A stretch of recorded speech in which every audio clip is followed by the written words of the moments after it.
the game, it didn't matter what went on in that game. Your guys just keep going and going and going. It didn't matter if there was a call, what it was. What made them just be able, hey, whatever, we're going to overcome it? We needed that. We needed that focus. We needed to be dialed in and really stay consistent. I thought, maybe the last 5 minutes we got a little careless, but there was a lot to fight through to make sure we were steadfast in how we wanted to play with pace and pressure, and a lot of things that could have caused ups and downs and distractions. I commend our guys staying very dialed in because we needed that win, and I think our room knew we needed that win. Do you like the pushback from the group? I did. It's important. I thought Riley was real good. I thought Bush was real good, and multiple others. So loved it. I felt Comrie was dialed in, played very well. Young guys played very well. But yeah, I did. I liked everybody was pushing and not afraid to push back. That's a good sign. I liked your use of the word distractions. There were so many bizarre things going on in that game.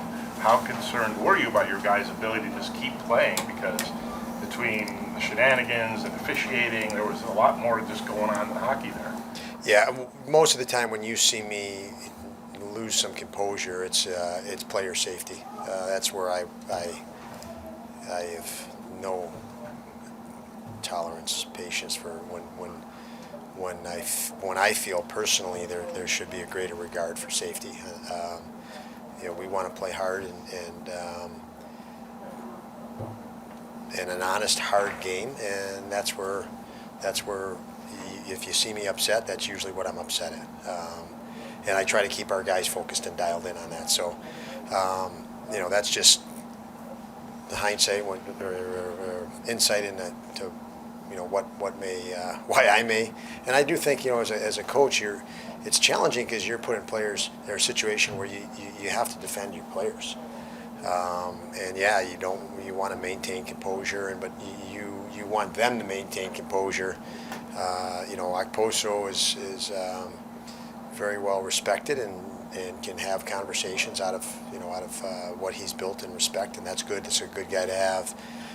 But those are games, obviously, lots of games. There's emotions, and you get closer, you get in playoff races, and you're going to have a lot more pressure on everybody involved in that game. And I think you've got to manage it through, and I think Kyle does a very good job in that. Obviously, Zemgus has a lot of respect too, and I think those are important pieces in the whole game operations for teams. And in the first 10 minutes of the second period, Donnelly only played 2 shifts. Was that by design, or was he starting to feel over? By design.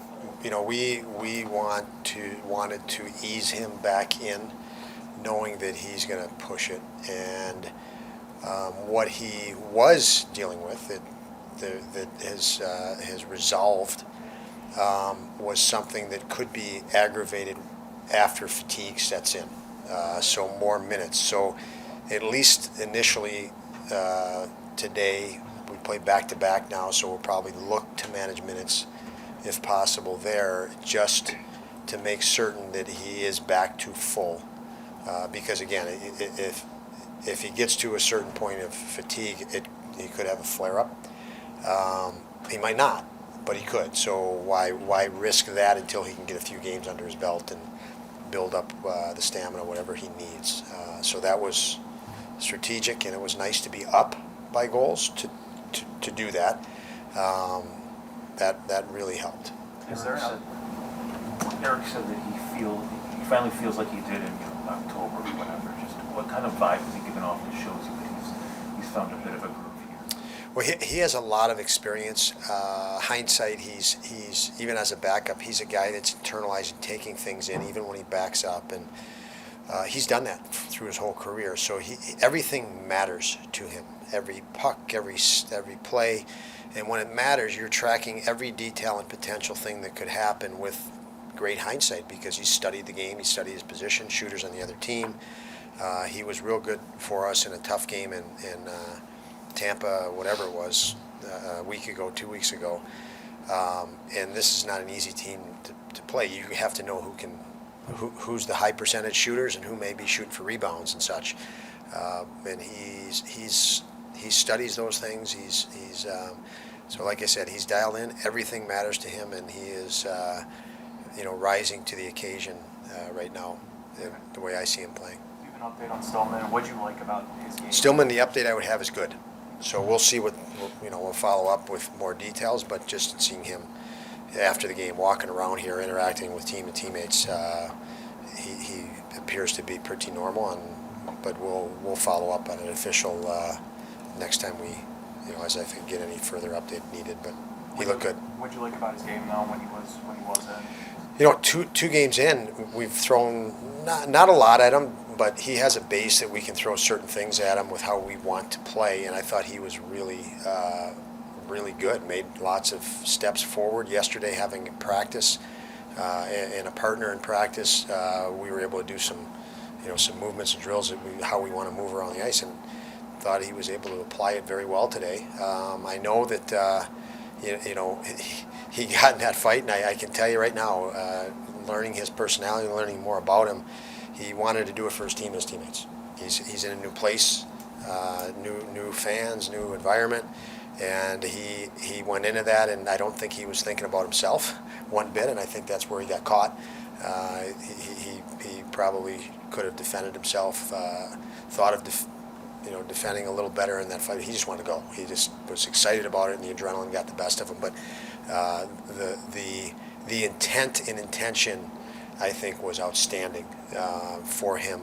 And again, keep in mind how that team was going. They didn't like the altercation after Dahl's hit, and it was quiet after that. And that's again, he sensed and felt he wanted to do something for the new group here and the team, and love to compete in him.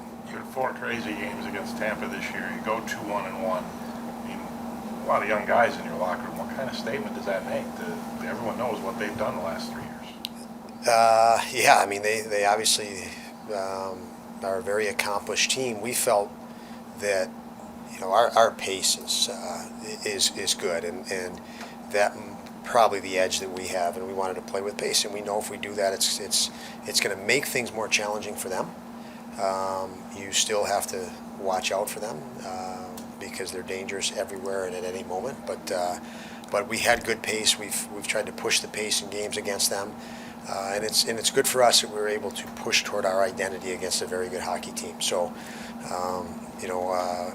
when you compare it to a year ago, yes, marked improvement, and obviously performance, but results and outcome marked improvement. So, good sign of progress.